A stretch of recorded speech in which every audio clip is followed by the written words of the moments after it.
Lovely. Good afternoon, everyone, and thank you for joining us today for this CRIG webinar. I can see that you've all been really accommodating and muted yourselves and also turned off your videos, and I say thank you for that. My name is Sarah Davidson, and I'm the Member Services Coordinator at Campbell. I'm very pleased to introduce to you Craig Patterson. Craig is Manager of Faculty of Arts and Education, Library Services, Learning and Teaching at Deakin University. He's also Deakin's representative to Campbell Research and Interest Group, CRIG. Thanks, Craig. Thank you very much, Sarah. On behalf of Campbell and the CRIG Committee, I'd like to acknowledge the traditional owners of the lands across Australia and New Zealand where we live, learn, and work. We acknowledge and celebrate the inherent strengths of Aboriginal and Torres Strait Islander peoples and communities and recognize their continuing connection to land, waters, sky, and culture. We pay our respects to their elders, past, present, and emerging. Welcome again to the second and final webinar in CRIG's webinar series, Something Old, Something New. Webinar etiquettes and further information about this session can be found through clicking on the links provided at the top of the chat. If you have any technical questions during the presentation, please type your question into the chat and the Campbell team will assist you. In this webinar, we'll revisit two presentations from recent years in order to see how these projects have developed since the initial presentation. And for those of you who are here on Tuesday, they were fantastic. We'll also get an insight into a new work model at RMIT University. Each presentation is 10 minutes and will be followed by a 5-minute Q&A before moving on to the next presentation.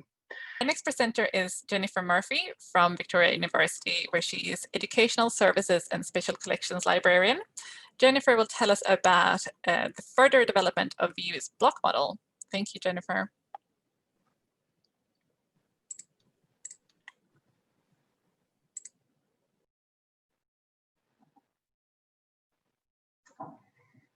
Right, good afternoon, everyone.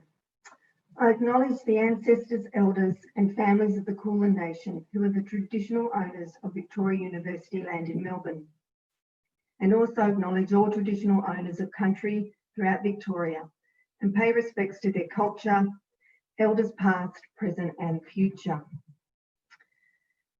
As I share with you today about the VU Library and the block model, I pay respect to the deep knowledge embedded within Aboriginal community. So when I first presented at a CRIG forum in 2018 on the role of the librarian in block, I began with a brief overview of the model. I will do so here and it will be very brief, but I'm happy to be contacted after this session for further information. The first aspect is the structure of teaching, and this is the most visible change. So what does it look like to students? Traditionally, students undertake 4 units at the same time over 12 weeks, with assessments at around week 4 and 8, and then exams in a total of 16 weeks. In block mode of teaching, students undertake 1 unit of study at a time over 4 weeks. And in a traditional semester, there are 4 blocks, totaling 16 weeks. All learning and assessment is completed in that 4-week block. Assessments occur throughout the block, including the first assessment in the first week. Students receive their mark for the block or unit of study before they start the next one. And a typical student will be on campus 3 times a week for 3-hour teaching sessions.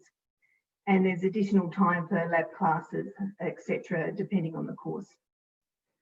It's small class teaching with about 35 students in a group and 1 teaching staff member in 1 block.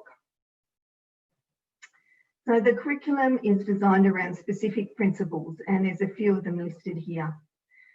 It's an adapted model from overseas institutions such as Quest in Canada and Colorado College, and also influences by work of Sally Kift on transitions pedagogy. So all structures and organisational units within the university working in the teaching delivery area have pivoted to block mode, and many aspects of student life cycle were affected, including enrolment periods and census dates, timetabling, reporting, assessment policy, accreditation and communications. And now we're in 2020. So Victoria University continued with the block model beyond first year. So the systematic redesign of all units of study has occurred through a design and development process, which began in 2017. Teaching in block in first year started in 2018, and the process continued through second to fourth year undergrad units. And now we're in 2020, all undergrad units are delivered in block, and students this year are graduating having only known block as their teaching mode. So as a university, the program has been seen as a success in attracting and retaining students. And the block continues to be discussed in media. For example, this recent October article, and it highlighted some of the Quilt student experience survey data, showing improvement in teaching quality and learner engagement at VU.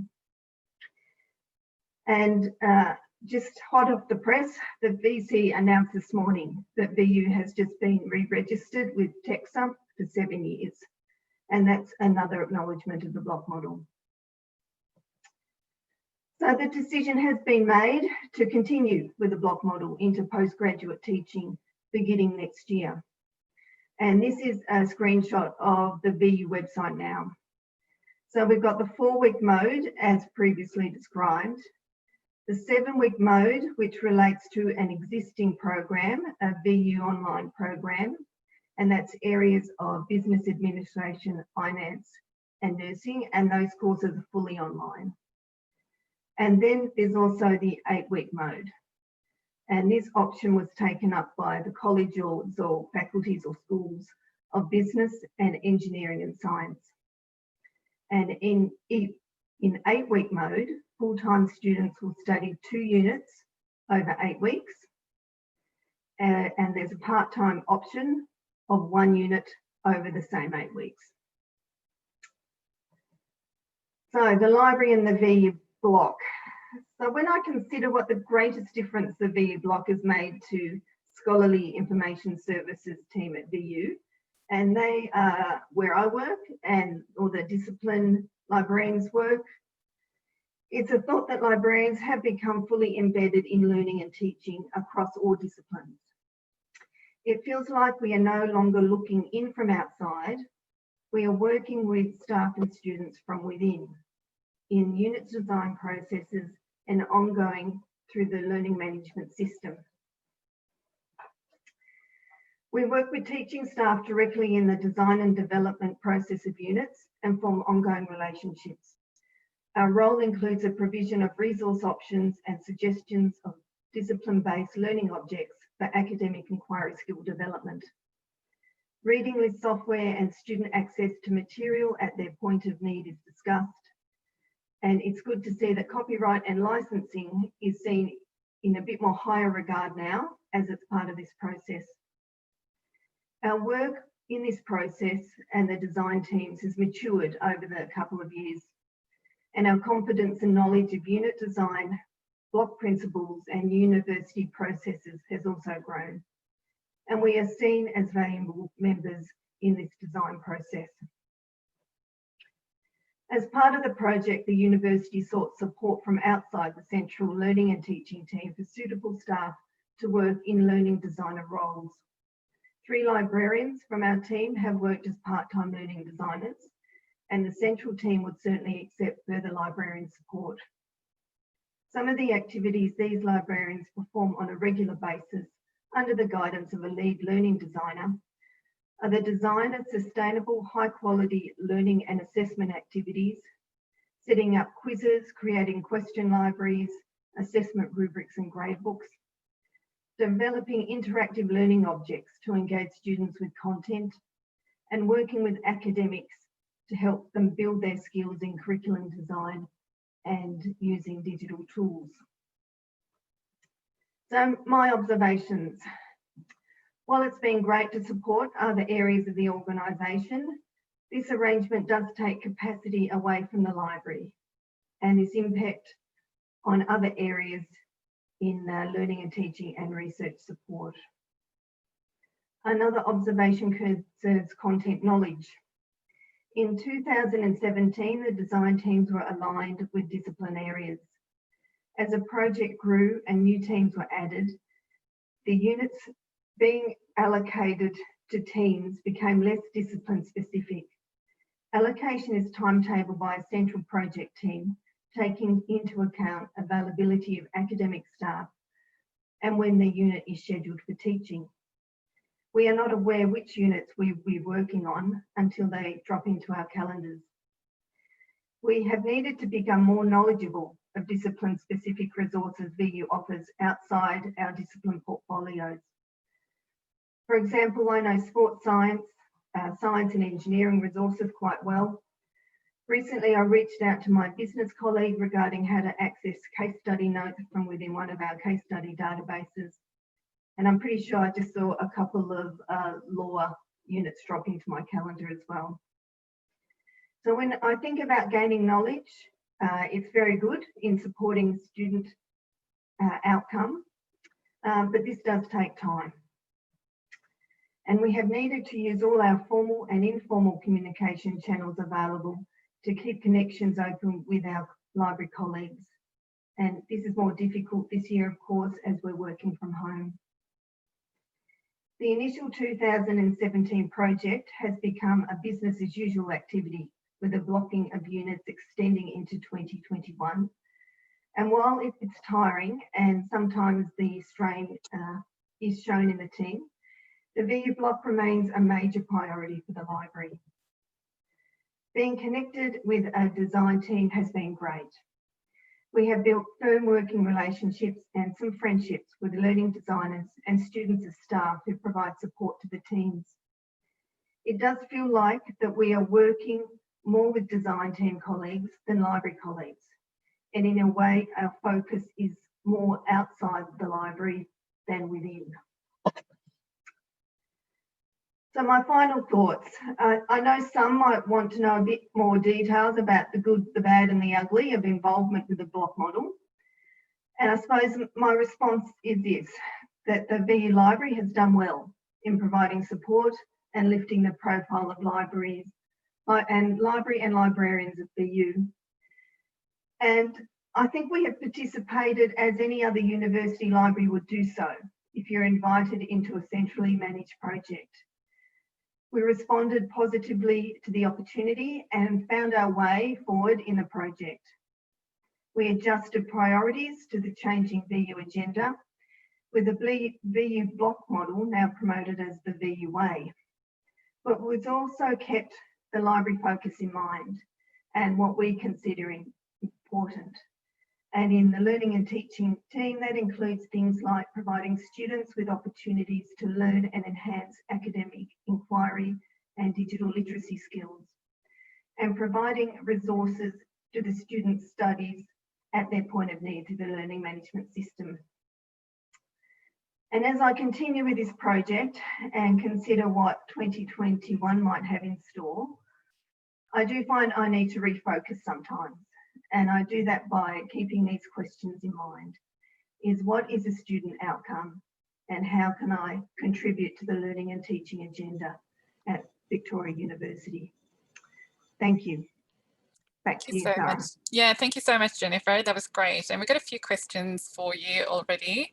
Annalisa's asking, you mentioned you can be assigned to work on a block, which sounds like they're allocated externally, not from within the library. Is that right? If so, who does that allocation?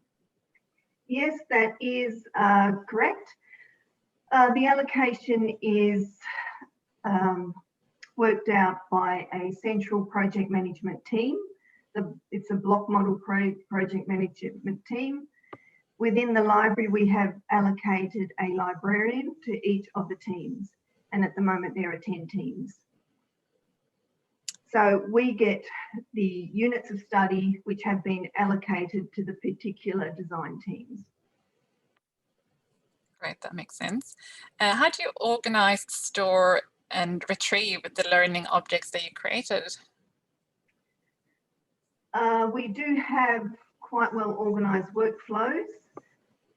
We have set up systems where we can reuse a lot of the objects we create.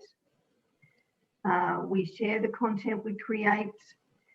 There is a program called H5P, which is used at VU, where we can make modules of interactive learning activities, and we are able to put them into the units within VU Collaborate, which is our learning management system. Thanks. Erin is asking, do you take an active teaching role still? How does this work with limited class time?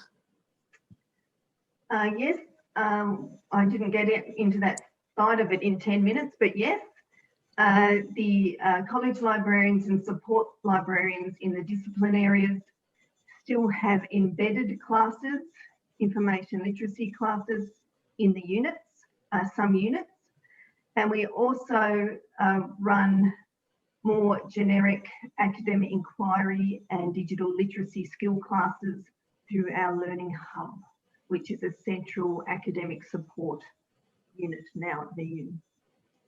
Right, so I've got time for one final question here from Anthony. How do design principles used in the design teams get developed? Does the library have a role in that? For example, the principles for resource selection or development? So the design principles, I put up one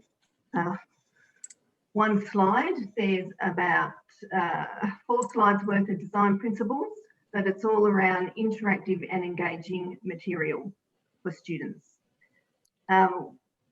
We don't have direct influence over the content in the unit. That is up to the academic, but we try and look at the content and look for ways to, particularly the learning designers, to actually provide interactive ways to engage with that content. Thank you, Jennifer. There's an awful lot in that, and Anthony, you can contact me later. Lovely, thank you so much. I think it's the VU block model has really sparked some interest, so thank you for your presentation. All right. Finally, we move on to Karen Campbell and Dr. Doseena Fergie from Australian Catholic University. Karen is Library Manager, Client Services Melbourne, and the Faculty of Theology and Philosophy, while Doseena is Project Lead in Indigenous Recruitment and Retention. They will speak about our collections and curriculum, embedding Indigenous knowledges. Thanks, Karen and Doseena. Thank you, Sarah. May I begin by honouring our First Nations peoples from not only in Australia but around the world if they are watching, especially the traditional owners and custodians on whose lands that we're all situated on, our ancestor spirits, our elders, community members and emerging leaders. On these lands, teaching, learning and research have taken place since time immemorial. And our task as universities is to reflect the long story of our country and its first peoples, both before and since colonisation. It remains very much a work in progress. So universities have historically underperformed against their obligations to Australia's Aboriginal and Torres Strait Islander peoples. In the process of structural realignment, the University Australia, which is the peak higher education body, have compiled their various reports and developed the Indigenous strategy of 2017 and to 2020. In alignment with this strategy, Australian Catholic University and its journey towards reconciliation have endeavoured to address Aboriginal and Torres Strait Islander knowledges in the education curriculum and the research pathways. And at the last CRIG conference, where we presented the Building Cultural Capacity project that was initiated in 2017, I explained that the aim was to collect and evaluate all the resources that referred to Indigenous knowings. Workshops during that time were provided to staff with the capacity to design curricula that embedded Indigenous perspectives and pedagogy. And by doing so, this would impact the capabilities and employability of all ACU graduates. In 2019, a report was compiled at ACU called the Cultural Capability Strategy or Framework that aimed at highlighting ACU's culture and operational approach to First Australian higher education.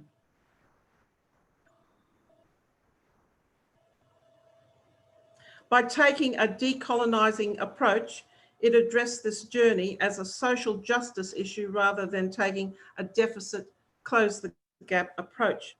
It was important to address cultural safety issues so as to provide a safe and enabling environment, as well as improve education outcomes in terms of curricular content, design, delivery, and evaluation that relied on Aboriginal terms of reference. That is, the local knowledge, context, and place. Australian Catholic University has 8 campuses nationally and 1 internationally. So an audit was carried out.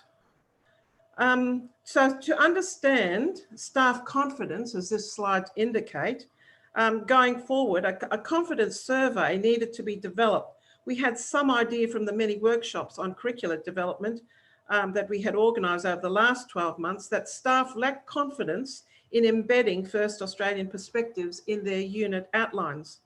And this survey will seek ethics approval before being distributed to all teaching staff. Slide 2, thanks.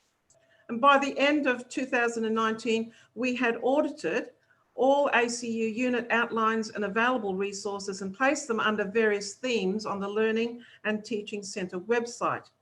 But how do we ensure that staff have an easier access to these resources into discipline areas? That's been a challenge.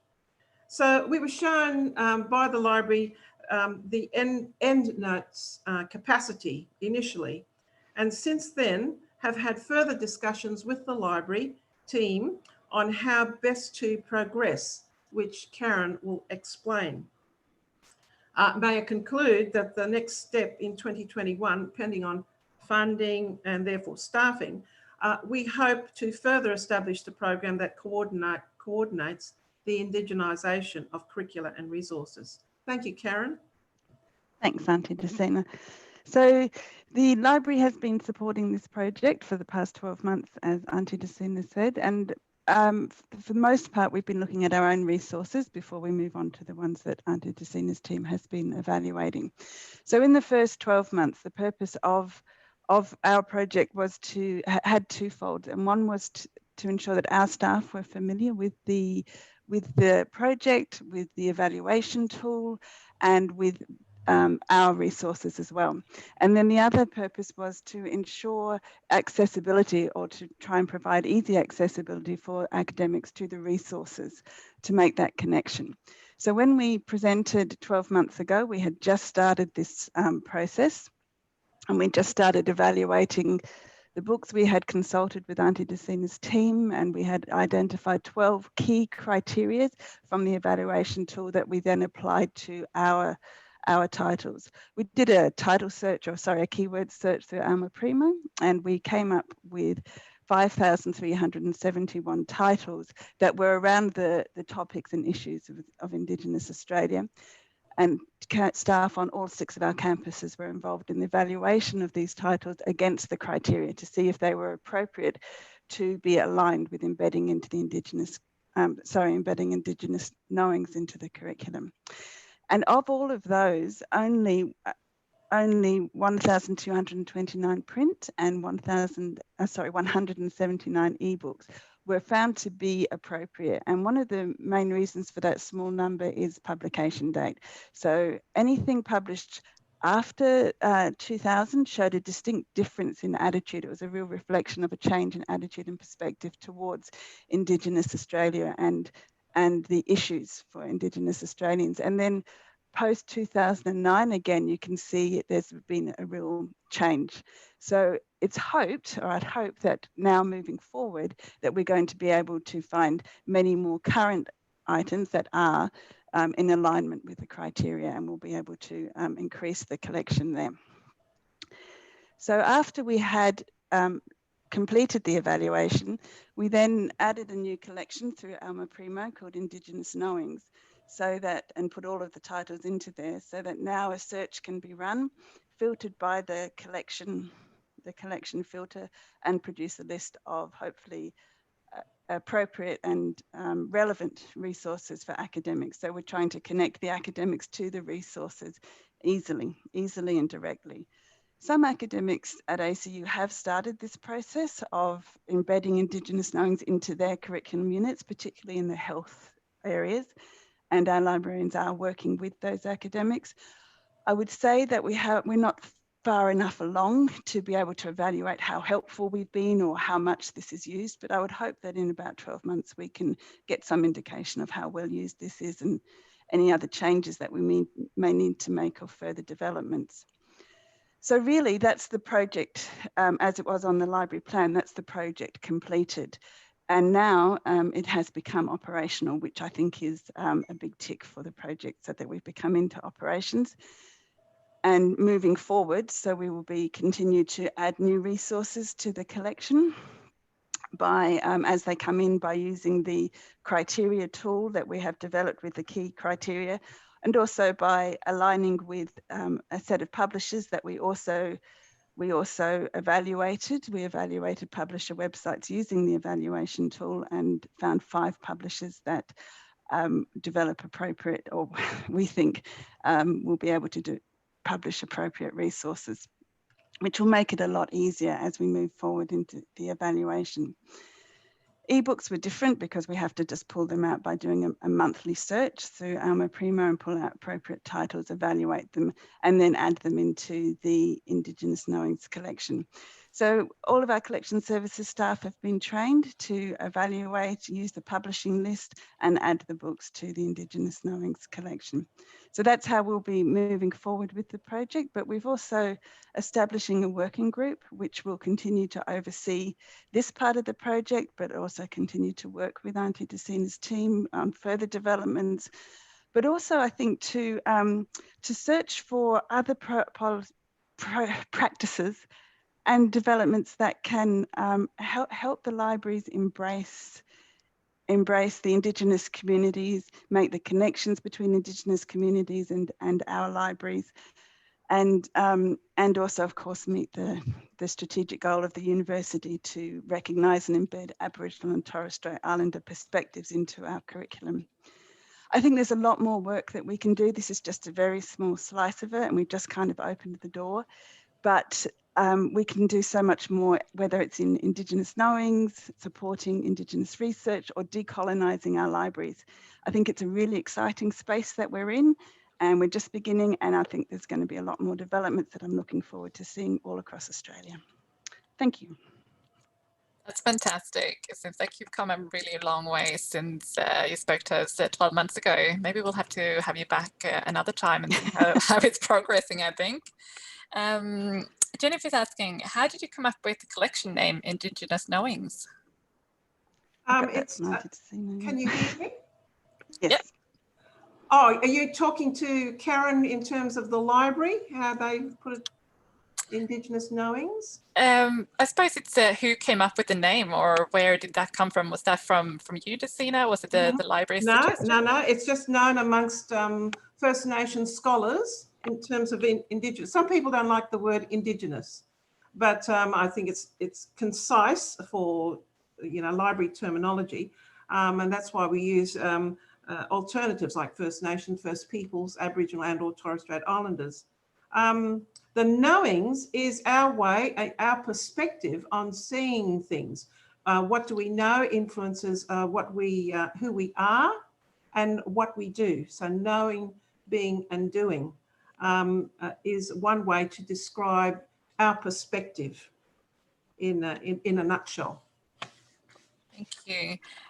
Marjorie's asking, was Indigenous authorship or co-authorship covered or supported by your criteria tool? Yes, it was. In fact, the evaluation initially was done by Aboriginal scholars, and that's how we could assess things well. because they came from our worldview on these resources. So that's when Karen talked about whether resources were appropriate or not, it was from the evaluator's perspective, and we honoured that because they were from our perspectives as a mob. Yeah, and that's really important, isn't it? Yeah. Christian was asking if the 12 criteria in your tool are available to be shared, and I can see that you've answered yes. Yes, yes it is, and I've got my email there. I'll have to come back to you, Christine. You know, love to share it. I just got to get permission. That's fine. I might be able to liaise some contact details there between you. Meg is asking, has there been a weeding program associated with the evaluation of materials? Was that seen as appropriate or necessary? Sorry, that might be a complex issue, he says. It's something that we decided not to do, and certainly in consultation with Auntie Doseena. So we've got books that are appropriate for the project of embedding into the curriculum, but that doesn't mean the other books don't have a message. And even though it may be a message that we don't like, it's a reflection of what happened. And so I think it is important to have them still there, and not deem them as unsuitable in general. I think, would you agree, Auntie Doseena? Yeah, correct. And you're wanting at university, higher education, for people to analyse, discuss, and look at the various options that they have. And certainly we will give them good examples and they can compare. So it's actually leading that people on that growth journey of any resources that you pick up outside the university, you need to discern whether it's true history or not, true to culture or not. So we don't want to stop that. Yeah, thank you. Graham is saying, firstly, great work. And then he's asking, with such a wide geographic coverage of ACU, has there been any work to connect with local Indigenous groups as an outcome of this project? Yeah, thank you, Graham. Yes, there definitely is. And that's really, really important that on the various campuses, we acknowledge country and we connect with the communities on country there and acknowledge their work. And we actually, in our programs, deal with folk, the traditional owners of that particular area. So very important to have that local knowledge input. Otherwise, we're stereotyping. Yeah. I just had a comment there from someone saying perhaps if you get permission, Doseena, we might be able to share those 12 steps with all the participants after the webinar. Love to, yeah. Yeah, beautiful. Right. I think that's all the questions we had, and that's quite timely to wrap it up as well. Thank you so much, Karen and Doseena. I think it's been a really good discussion, and I think it can really be continued further on. It's been great. Thank you. Thank you. Bye. I'll hand over to Craig to wrap us all up. Thank you so much. I want to say thank you to all of our speakers for fantastic presentations today, and everyone who asked questions and attended. I think at one point we had 203 attendees, and basically had to stop questions for pretty much every presentation. So love to see that. Please feel free to contact the speakers with any further questions you may have. If you didn't get someone's email address, you can contact Sarah at members@caval.edu.au, and she'll put you in touch with the speaker. I also want to mention we're giving a small token of thanks to the speakers today. We are planting native trees through the community group, 15 trees, and it'll be planted in a lot of the areas that were affected by bushfires earlier this year. So please let us know what you thought of this webinar through the survey link that we'll be sending out. That'll help us organize future sessions like this and continue to increase the popularity and usefulness of these sessions. We really hope to see you all again at the next CAVAL events, and the upcoming seminar committee, which is 3 90-minute webinars, are going to be held on the 10th, 12th, and 18th of November, and you can find save the date information on CAVAL's website. So I hope to see you all there. CAVAL hopes to see you all there, and thank you very much, everyone. Have a great day.